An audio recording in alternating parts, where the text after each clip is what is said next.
Hello साथियों, मैं Ajay sir आप सभी का स्वागत करता हूं आपके अपने परिवार उन्नति ऑनलाइन में। साथियों, जैसा कि इस समय एसएससी जीडी का पेपर चल रहा है और लगभग 15-20 दिन का और पेपर बचा हुआ है बेटा। लेकिन इसमें एक चीज़ बहुत ज़्यादा देखने को मिला है कि हिंदी के सेट में रिक्त स्थान बहुत ज़्यादा आ रहे हैं। ठीक है, मतलब रिक्त स्थान के प्रश्न लगभग 2 से 3 मिल रहे हैं, जिन्हें बच्चों को पूरा करने में थोड़ा सा कठिनाई सी भी हो रही है, क्योंकि उनकी जो भाषा है वो थोड़ा अजीब सी है। तो क्या है, कैसे हैं, वो सब आज देखते हैं हम लोग। लगभग 40 प्रश्न हम लेके आए हैं और उम्मीद करता हूँ कि आप सभी को इसमें से बहुत बहुत मदद मिलने वाली है। ठीक है, तो बेटा ये ऑफलाइन की क्लास में देना थोड़ा सा पॉसिबल नहीं हो पा रहा था, इसलिए मैंने इसको ऑनलाइन बना दिया। ठीक, चलिए तो हम लोग समय ज़्यादा गंवाते ना हुए सीधा आगे बढ़ते हैं और शुरू करते हैं अपने पहले प्रश्न की ओर। पहले इसके निर्देश पढ़ लेते हैं। क्या कह रहा है कि बेटा नीचे दिए गए वाक्यों में रिक्त स्थान की पूर्ति के लिए 4-4 विकल्प दिए गए हैं, उचित विकल्प का चयन कीजिए। ठीक है, देखिए बेटा होता क्या है इसमें कि इसमें कुछ तो जैसे कहावतें होती हैं, कुछ कवियों की पंक्तियाँ होती हैं, कुछ किसी भी व्याकरण की परिभाषा होती है, व्याकरण में दिए हुए चीज़ों की परिभाषाएं होती हैं। ठीक है, तो वो कहीं से भी पूछ सकता है, तो इसमें हर तरफ से आपको ज्ञान होना ज़रूरी होता है। ठीक है, सबसे पहली चीज़ तो ज्ञान होना आपका व्याकरण का ज़रूरी है। ठीक है, अगर आपके पास व्याकरण का ज्ञान नहीं है तो फिर यह कहीं ना कहीं आपको दिक्कतें आने वाली हैं। ठीक है, कहीं ना कहीं आपको काफ़ी हद तक दिक्कतें आने वाली होती हैं इसमें। ठीक है, तो बेटा इसमें व्याकरण का ज्ञान सबसे मस्ट होता है, जो आपको रखना ज़रूरी होता है। ठीक है, और हमारी ऑफलाइन क्लासेस भी चल रही हैं इस समय गदागंज में। अगर आपको हमारी ऑफलाइन क्लासेस लेनी है तो आप हमें जो है इस नंबर पर संपर्क कर सकते हैं। ठीक है, 97 93 71 56 96 पर। ठीक है, चलिए ये सब बातें होती रहेंगी और हम लोग सीधा अपने चलते हैं टॉपिक पे। ठीक है बेटा, अपने टॉपिक पे चलते हैं। देखते हैं पहला प्रश्न क्या कह रहा है कि अष्टछाप के सर्वश्रेष्ठ भक्त कवि के रूप में का नाम लिया जाता है। रिक्त स्थान दिया है, का नाम लिया जाता है। तो जल्दी जल्दी इसका कमेंट करिए आप, हमें फटाफट आप लोग इसका उत्तर कमेंट करिए। अष्टछाप के सर्वश्रेष्ठ कवि के रूप में किसका नाम लिया जाता है? बेटा देखिए अष्टछाप में 8 कवि हैं। ठीक है, तो उन 8 कवियों में सबसे प्रसिद्ध कवि किसे गिना जाता है? तो बेटा उसे गिना जाता है सूरदास जी को। तो यहाँ पे क्या हो जाएगा, यहाँ पे हो जाएगा सूरदास। ठीक है बच्चा, यहाँ पे क्या हो जाएगा, सूरदास हो जाएगा। ठीक है, क्लियर है बेटा। चलिए आगे बढ़ते हैं, अगला प्रश्न देखते हैं। अगला प्रश्न क्या कह रहा है, बुरी बला, क्या चीज़ बुरी बला होती है? ये एक कहावत टाइप में है। ठीक है, एक कहावत है, आपने सुना होगा कि बुरी बला, लड़ाई बुरी बला होती है, ये लालच बुरी बला होती है। तो इसमें आपने कहावत सुनी कि लालच बुरी बला होती है ना। ये तो बिल्कुल सिंपल सी बात हो गई। इसमें क्या हो जाएगा आंसर आपका, लालच बुरी बला होती है। ठीक है, चलिए आगे बढ़ते हैं और अगला प्रश्न देखते हैं। अगला प्रश्न क्या कह रहा है बेटा, अगर अभाव ना हो तो कौन पूछे? किस चीज़ का अभाव ना हो तो कौन पूछे, मतलब कोई ना पूछे। ठीक है, तो अगर अभाव ना हो तो कौन पूछे, इसका उत्तर आप लोग फटाफट कमेंट करिए। ठीक है, अगर अभाव ना हो तो बेटा इसमें भाव कौन पूछे? अगर किसी चीज़ का अभाव ना हो तो लोग भाव उसका क्यों पूछें? ठीक है, नहीं नहीं बेटा यहाँ पे मोल नहीं होगा। ठीक है, मोल नहीं, भाव पूछे। ठीक है, अभाव से यहाँ पे भाव बना। ठीक, चलिए आगे बढ़ते हैं, अगला प्रश्न देखते हैं। सॉरी, वह जिधर जीवन लहरा उठा, वह जिधर झुका प्रेम बरस पड़ा। मतलब वह जिधर, आगे मुड़ा, गया, रुका, बहा, जीवन लहरा उठा, वह जिधर झुका प्रेम बरस पड़ा। तो बेटा यहाँ पे क्या है, झुका है। यहाँ पे क्या दिया है, झुका, मतलब दूसरे, वह जिधर झुका प्रेम बरस पड़ा। तो यहाँ पे क्या होगा, वह जिधर रुका, वह जिधर रुका जीवन लहरा उठा। ठीक, इसका सही उत्तर ये हो जाएगा। आगे बढ़ते हैं और अगला प्रश्न देखते हैं क्या कह रहा है। अगला प्रश्न कह रहा है बेटा, देवी प्रतिमाओं को जीवंतता एक कलात्मक देखकर सभी विमुग्ध रह गए। ठीक है, देवी प्रतिमाओं की जीवंतता एवं कलात्मक, क्या चीज़ यहाँ पर रिक्त स्थान में होगा, को देखकर सभी विमुग्ध रह गए। ठीक है, धनश्री, इतश्री, जयश्री, शुभश्री। तो बेटा यहाँ पे हो जाएगा उत्तर इसका शुभश्री। देवी प्रतिमाओं को जीवंत एवं कलात्मक शुभश्री देखकर सभी विमुग्ध रह गए। ठीक, चलिए आगे बढ़ते हैं। ठीक है, आगे बढ़ते हैं और अगला प्रश्न देखते हैं। ये तो एक बेटा वाक्य बनाया गया, ये कुछ ऐसा नहीं है, एक वाक्य बनाया गया है। ठीक है, और कुछ नहीं इसमें, तो बस चीज़ों को थोड़ा सा मिलाना है कि कौन सा सही होगा। इतश्री, इतश्री का मतलब होता है अंत। ठीक है, जब समाप्ति होती है, तो इतश्री तो होगा नहीं यहाँ पे, क्योंकि देवी प्रतिमाओं को जीवंतता एवं कलात्मकता, इतश्री होगा नहीं। धनश्री से कोई मतलब नहीं होता है, धनश्री कोई नाम। जयश्री, जयश्री या शुभश्री में कोई हो सकता था, तो यहाँ जयश्री नहीं होगा, यहाँ पे होगा शुभश्री। ठीक है बेटा, चलिए आगे बढ़ते हैं, अगला प्रश्न देखते हैं क्या कह रहा है। अगला प्रश्न कह रहा है बेटा, अच्छा इसमें 2 विकल्प हैं, ठीक है नेक्स्ट PDF में हो जाएगा, कोई बात नहीं। देखते हैं बेटा अगला प्रश्न क्या कह रहा है कि वह काम करो जिससे सबका क्या हो। तो यहाँ पे विकल्प है हास लाभ, दूसरा विकल्प है अपकार या अपमान, दूसरा मतलब और भी इसमें विकल्प हैं। एक विकल्प है अपकार, ठीक है, एक विकल्प है आपका अपकार और एक विकल्प है आपका अपमान। ठीक है, एक विकल्प है आपका अपमान। तो यहाँ पे ये डी विकल्प हो जाएगा और ये आपका सी विकल्प हो जाएगा। तो बताइए भैया इसमें क्या हो जाएगा। वह काम करो जिससे सबका अपकार हो, सबका अपमान हो, लाभ हो या हास हो। तो वह काम करो जिससे सबका हास हो, मतलब सब हंसी उड़ाए या सबकी हंसी उड़े, ऐसा कुछ होता है ना। अपकार तो होगा ही नहीं, अपमान भी नहीं होगा, बचा क्या लाभ, लाभ इसका आपका सही उत्तर हो जाएगा। ठीक है, चलिए वेरी गुड, आगे बढ़ते हैं और अगला प्रश्न देखते हैं। ठीक है बेटा, अगला प्रश्न देखते हैं क्या कह रहा है। ठीक है, अगला प्रश्न देखते हैं क्या कह रहा है। देखो ये यहाँ पे उसके विकल्प दे रखे थे, कोई बात नहीं, आगे बढ़ते हैं। इसमें क्या कहा गया है, हिंदी साहित्य के प्रारंभिक काल को आचार्य शुक्ल ने कहा है। देखो ये आपका बन रहा है बेटा वहाँ से, आपने साहित्य में पढ़ा होगा कि आचार्य रामचंद्र शुक्ल ने आदिकाल को क्या कहा है। ठीक है, जो प्रारंभिक काल था, जब उन्होंने काल विभाजन किया था तो उस समय आदिकाल यानी कि आदिकाल को क्या संज्ञा दी थी। तो यहाँ पे वो बात थी। अगर अब ये कहानी आपने वहाँ पे पढ़ी होगी साहित्य में, तब तो इसका आंसर कर ले जाओगे, और नहीं कर पाओगे तो दिक्कत हो जाएगी। तो बेटा आदिकाल इन्होंने नहीं कहा था, हजारी प्रसाद द्विवेदी ने आदिकाल कहा था। आचार्य शुक्ल ने क्या कहा था, तो बेटा आचार्य शुक्ल ने वीरगाथा काल कहा था। क्या कहा था, वीरगाथा काल कहा था। ठीक है, तो यहाँ उत्तर क्या हो जाएगा, वीरगाथा काल हो जाएगा इसमें, माफ करना। अगला प्रश्न देखते हैं बेटा, अगला प्रश्न क्या कह रहा है, 8 नंबर का कह रहा है कि को उग्र कहते हैं, किस व्यक्ति को उग्र कहते हैं। अज्ञे जी को, नरेश मेहता को, बेचैन शर्मा को, रमेश्वर लाल दबे को। ठीक है, यहाँ दबे नहीं होगा, यहाँ पे दुबे होगा। ठीक है बेटा, यहाँ क्या होगा, दुबे। किसे उग्र कहते हैं, तो बेटा यहाँ पे उत्तर हो जाएगा बेचैन शर्मा। चलिए इसे हम बता दे रहे हैं, इसे बेचैन शर्मा को कहते हैं। ठीक, चलिए आगे बढ़ते हैं और अगला प्रश्न देखते हैं। ठीक है, धरती सारी मर जाएगी अगर निष्काम हो गई। क्या निष्काम हो गई, तो धरती सारी मर जाएगी। ठीक है, ये कह रहा है धरती सारी मर जाएगी अगर निष्काम हो गई। रक्षा निष्काम हो जाएगी तो धरती सारी मर जाएगी ना, रक्षा तो कोई ना कोई तो करेगा ही करेगा ना, तो ये गलत हो जाएगा। करुणा ना, यहाँ हो जाएगा बेटा क्षमा। ठीक है, धरती सारी मर गई अगर क्षमा निष्काम हो गई, मतलब जिसने क्षमा किया या कोई क्षमा करेगा ही नहीं। निष्काम मतलब क्षमा करना सारे लोग भूल जाएं या कोई क्षमा ही ना करे, तो समझ लो उस दिन से धरती सारी समाप्त हो जाएगी। ठीक, चलिए अगला प्रश्न देखते हैं, अगला प्रश्न क्या कह रहा है। ठीक है, फटाफट आप लोग भी उत्तर देते रहिएगा। ठीक है बेटा, क्योंकि हमें वीडियो को लंबा नहीं खींचना है। ठीक, जीवन की एक रास्ता जीवन को बना देती है। क्या बना देती है, जीवन की एक रास्ता। बात को समझना, यहाँ पे क्या कह रहा है, एक रास्ता, एक। ठीक है, यहाँ पे क्या कह रहा है बेटा, एक प्लस रस। ठीक है, और इसी का विशेषण बना दिया गया है रसता। ठीक है, इसे क्या बना था कि रास्ता, मतलब एक रास्ता। यहाँ पे रास्ता की बात नहीं कर रहा है कि रास्ता, ना, यहाँ रस से रास्ता बना है। ठीक, एक रास्ता। अगर किसी में एक ही रस हो तो उसका जीवन कैसा हो जाएगा। एक चीज़ आपने देखा होगा, जो रस होते हैं वो कितने होते हैं, 11 होते हैं। तो कहीं ना कहीं वो 11 रस के जो स्थायी भाव होते हैं व्यक्ति के मन में होते हैं, प्रत्येक व्यक्ति के मन में होते हैं। ठीक है, प्रत्येक मन में वो विद्यमान, प्रत्येक व्यक्ति के अंदर विद्यमान होते हैं। ठीक है, मन में नहीं, मतलब उसके अंदर विद्यमान होते हैं। वो जैसा माहौल होता है, जैसा वातावरण होता है, उस हिसाब से वो उद्दीप्त होते हैं। ठीक, तो उसी बात को कहा गया कि जीवन में अगर एक ही रस हो, किसी के अंदर केवल क्रोध ही क्रोध हो, किसी के अंदर केवल प्रेम ही प्रेम हो, तो क्या हो जाएगा, जीवन वहाँ पे क्या होगा, नीरस हो जाएगा। क्या हो जाएगा बेटा, जीवन की एक रास्ता जीवन को क्या बना देगी, नीरस बना देगी, मतलब बिना रस के बना देगी। ठीक है, चलिए आगे बढ़ते हैं, अगला प्रश्न क्या कह रहा है। ठीक है, अगला प्रश्न क्या कह रहा है उस पर ध्यान देते हैं।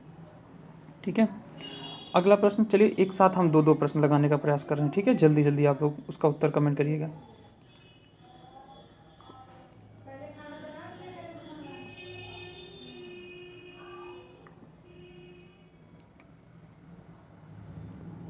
चलिए क्षमा करिए, थोड़ा सा काम आ गया था बेटा। देखिए क्या कह रहा है, राष्ट्र की के लिए शहीदों ने अपना बलिदान दे दिया। किस चीज़ के लिए शहीदों ने बलिदान दे दिया? राष्ट्र की आन के लिए, राष्ट्र की बान के लिए, राष्ट्र की शान के लिए, राष्ट्र की दान के लिए। किसके लिए? किसके लिए? राष्ट्र की आन के लिए, राष्ट्र की आन के लिए। ठीक है, कहते हैं राष्ट्र की आन के लिए हम अपनी जान भी दे देंगे। तो शहीदों ने राष्ट्र की आन के लिए बलिदान दे दिया। दूसरा प्रश्न कह रहा है कि खजुराहो मंदिर वास्तुकला की नागर शैली के उदाहरण है। कैसे उदाहरण है? जीवंत उदाहरण है, उत्कृष्ट उदाहरण है, श्रेष्ठ उदाहरण है, या अनुपम उदाहरण है। तो यहाँ पे बेटा हो जाएगा जीवंत। ठीक है, क्योंकि वहाँ पे अभी भी हैं, इसका मतलब अभी भी वो जीवित हैं। ठीक है, अगला प्रश्न क्या कह रहा है? फिर से 2 प्रश्न लगा रहे हैं एक साथ में, आप लोग देखिएगा, करिएगा। पहला कह रहा है कि उसने कोशिश तो काफ़ी की, सफल ना हुआ। तो यहाँ पे क्या हो जाएगा? उसने कोशिश तो काफ़ी की, क्या किंतु हो जाएगा, बल्कि हो जाएगा, यदि हो जाएगा, एवं हो जाएगा। अगला प्रश्न कह रहा है कि मधुर वचन है औषधि और वचन है तीर। कैसे वचन तीर हैं? अब इसमें तो बताने की जरूरत ही नहीं दोनों में। ठीक है, ये दोनों ही कहावतें आप सभी ने लगभग सुनी होंगी। उसने कोशिश की होती, उसने कोशिश तो काफ़ी की किंतु वह सफल ना हुआ। ठीक, इसमें ये हो जाएगा। मधुर वचन है औषधि, कटुक वचन है तीर। ठीक है, कटुक वचन है तीर। आई बात समझ में? क्लियर बेटा? आगे बढ़ते हैं, अगला प्रश्न देखते हैं क्या कह रहा है।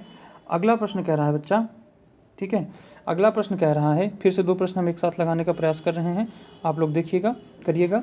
एक बाण प्राण ले सकता है तो अंगुलियों का कोमल स्पर्श भी दे सकता है।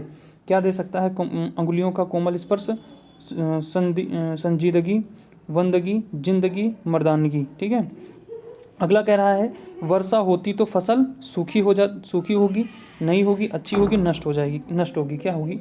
ये आपको बताना है फटाफट। ठीक है, एक बाण प्राण ले सकता है तो अंगुलियों का कोमल स्पर्श जिंदगी दे सकता है। क्या दे सकता है? जिंदगी दे सकता है। ठीक है बेटा, अगला क्या कह रहा है कि वर्षा होती तो फसल अच्छी होती। ठीक है, वर्षा होती तो फसल अच्छी होती। ठीक, तो इस तरीके के प्रश्न आपको वहाँ कहीं ना कहीं मिल जाएंगे। ठीक है, ज़्यादा कठिन नहीं होंगे, परेशान मत होइएगा, लेकिन आप यहाँ पे चीज़ों को समझ गए तो वहाँ भी आएंगे। देखो, मुहावरे, लोकोक्ति और कुछ ऐसे वाक्य याद रखिएगा, और सबसे बड़ी बात है कि अगर आप परिभाषा किसी चीज़ों की पढ़ी होंगे तो बहुत अच्छा रहेगा आपको। ठीक है, चलिए आगे बढ़ते हैं और अगला प्रश्न देखते हैं। ठीक है, फिर से हम 2 प्रश्न लगा रहे हैं आपके सामने, देखिएगा।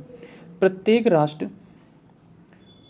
राष्ट्र अपनी एक होती है, प्रत्येक राष्ट्र की अपनी एक होती है, वेशभूषा होती है, कल्पना होती है, राष्ट्रभाषा होती है, राजभाषा होती है, क्या होती है? ठीक है, अनुजों के दोषों पर ध्यान नहीं देते, अनुजों के दोषों पर रिक्त स्थान ध्यान नहीं देते हैं। ठीक है, तो प्रत्येक राष्ट्र की अपनी एक वेशभूषा होती है,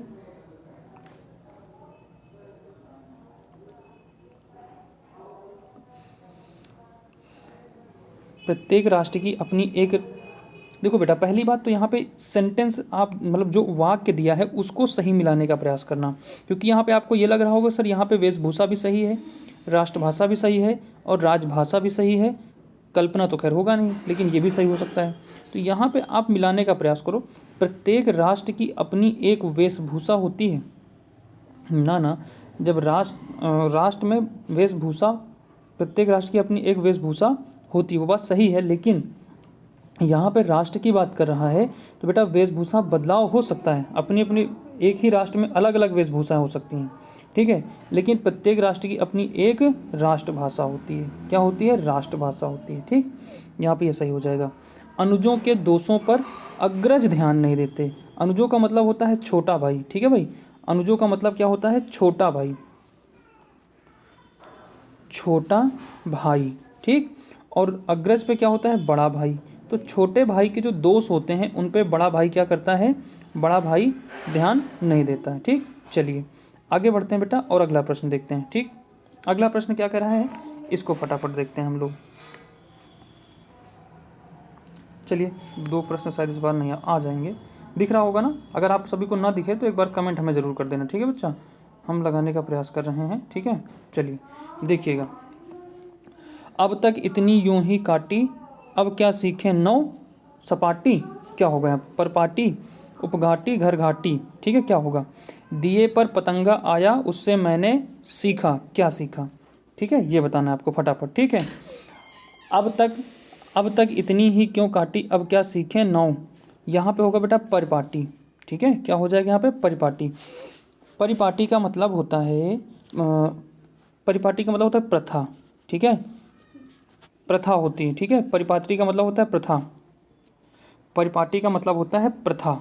दिए पर पतंगा आया, उससे मैंने क्या सीखा, यहाँ पे हो जाएगा प्रेम, ठीक है, यहाँ पे क्या हो जाएगा, प्रेम हो जाएगा। चलिए बेटा फटाफट आगे बढ़ते हैं और अगला प्रश्न देखते हैं, ठीक है। अगला प्रश्न क्या कह रहा है बेटा, ये ध्यान से देखो। तो संविधान में हिंदी को कहा गया है, संविधान में हिंदी को क्या कहा गया है, आर्य भाषा कहा गया है, संपर्क भाषा कहा गया, राष्ट्रभाषा कहा गया, राजभाषा कहा गया है। तो ये बेटा आप सभी को तो पता है कि भारत की राष्ट्रभाषा कोई नहीं, भारत की क्या है, राजभाषा है, ठीक। अगला प्रश्न देखते हैं। उन्होंने अपना यज्ञ यथाविध संपन्न किया, कैसे संपन्न किया, यथाविध संपन्न किया, ठीक। आगे बढ़ते हैं, अगला प्रश्न देखते हैं। उसने अपना पक्ष सिद्ध किया, कैसा सिद्ध, उसने अपना पक्ष कैसे सिद्ध किया, ये भी आपको बताना है। तो यहाँ पे किया है उसने विधि पूर्वक, ठीक है, यह क्या हो जाएगा, विधि पूर्वक हो जाएगा। चलिए आगे बढ़ते हैं और अगला प्रश्न देखते हैं फटाफट क्या कह रहा है, ठीक है। तो फटाफट आप लोग प्रश्न कर लीजिएगा बेटा, ठीक है। चलिए, सब पुस्तकें बिखरी पड़ी हैं, रिक्त स्थान में क्या हो जाएगा, सत्रैव, सर्वत्र हो जाएगा, तत्रैव हो जाएगा, अन्यत्र हो जाएगा, यत्र तत्र हो जाएगा। तो यहाँ पे हो जाएगा बेटा यत्र तत्र, ठीक है, क्या हो जाएगा, यत्र तत्र हो जाएगा। एक और प्रश्न करिएगा फटाफट। स्वयं सेवकों ने व्रत रखा है, ठीक है, स्वयं सेवकों ने व्रत रखा है, कैसा व्रत रखा है, तो यहाँ पे आंसर हो जाएगा आजीवन व्रत रखा है, ठीक है, कैसे व्रत रखा है, आजीवन व्रत रखा है। चलिए आगे बढ़ते हैं फटाफट, अगला प्रश्न देखते हैं। परिच्छिद्रान्वेषण एक प्रमुख है, परिच्छिद्रान्वेषण एक प्रमुख है। परिच्छिद्रान्वेषण का मतलब क्या होता है बेटा, पहले ये जान लो। यहाँ पे क्या होता है, यहाँ पे इसका मतलब होता है दूसरों की कमी देखना, क्या होता है, दूसरों की कमी देखना, ठीक है, दूसरों की कमी देखना एक प्रमुख क्या होता है, दुर्गुण होता है, क्या होता है, दुर्गुण होता है, ठीक। जल्दी से और 2-3 प्रश्न करते हैं, ठीक है, थोड़ा सा बेटा जरूरी काम है, फिर नेक्स्ट क्लास में हम पूरा कर देंगे इसको, ठीक है।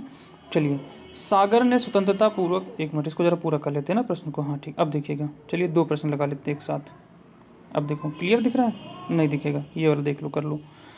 सागर ने स्वतंत्रता पूर्वक राम के चरणों की पूजा कर उनकी ग्रहण की, क्या ग्रहण की, दासता, धन्यता, मान्यता, भव्यता, क्या ग्रहण की, ये आपको बताना है। सागर ने स्वतंत्रता पूर्वक राम के चरणों की पूजा कर उनकी दासता ग्रहण कर ली, ठीक है, उनकी दासता ग्रहण कर ली, ठीक है। आगे बढ़िए, अगला प्रश्न देखते हैं। पानीपत का तीसरा युद्ध अहमद शाह अब्दाली एवं के बीच लड़ा गया। देखो अब यहाँ पे आपकी इतिहास की भी ज्ञान लिया जा रहा है कि आपको इतिहास का ज्ञान है कि नहीं भी है, ठीक। पानीपत का तीसरा युद्ध किसके किसके बीच हुआ था, तो बेटा ये हुआ था अहमद शाह अब्दाली एवं मराठों के बीच हुआ था, किसके किसके बीच हुआ था, मराठों के बीच हुआ था, ठीक। चलिए अगले प्रश्न पे चलते हैं हम लोग फटाफट, अगला प्रश्न देखते हैं बेटा क्या कह रहा है, ठीक है। चलो देखते हैं, यहाँ पे 2 प्रश्न आप लोग देख सकते हैं एक साथ, ठीक है, एक साथ 2 प्रश्न आप लोग देख सकते हैं और करिएगा, ठीक है। देखो विश्व में, ठीक है, विश्व में, चलिए अब लगा देते हैं, देखिए विश्व में की प्रधानता है, विश्व में किस चीज़ की प्रधानता है, वाणी की, कर्म की, धर्म की, ज्ञान की। अगला है बीवी का मकबरा की कब्र है, बीवी का मकबरा, हमने कहा ना कि चीज़ों का ज्ञान होना बहुत ज़रूरी है यहाँ पे, ये मत सोचना कि कोई इसमें, अब विश्व में किसकी प्रधानता होनी, यहाँ पे थोड़ा सा आपसे ज्ञान लिया जा रहा है, ठीक है, ज्ञान की बात की जा रही है। तो यहाँ पे क्या हो जाएगा बेटा, यहाँ कर्म की प्रधानता है, किसकी प्रधानता है, कर्म की प्रधानता है।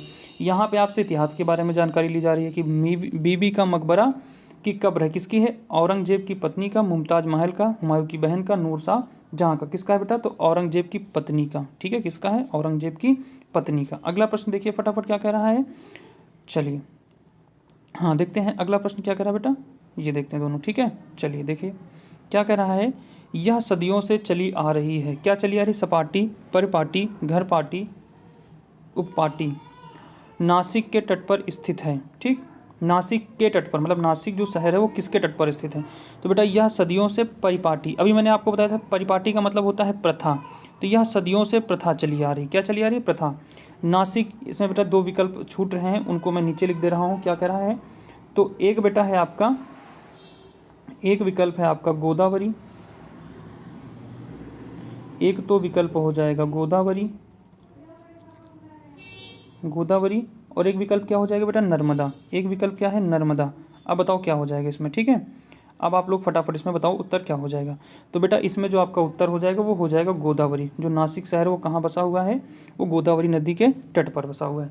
ठीक है, तो बेटा आज हमने आपसे 40 प्रश्नों का वादा किया था, उसके लिए हम क्षमा चाहते हैं, कुछ ज़रूरी काम है और तो इसके लिए हम क्षमा चाहते हैं। लेकिन इतने प्रश्न आपके हमने काफ़ी मदद के लिए कर दिए हैं, आप लोग इसे फटाफट कर लीजिएगा। ठीक है, और जैसा भी हो हमें आप कमेंट करिएगा और ज़्यादा से ज़्यादा बच्चों में से शेयर करिएगा। ठीक है, मिलते हैं, धन्यवाद नेक्स्ट वीडियो में।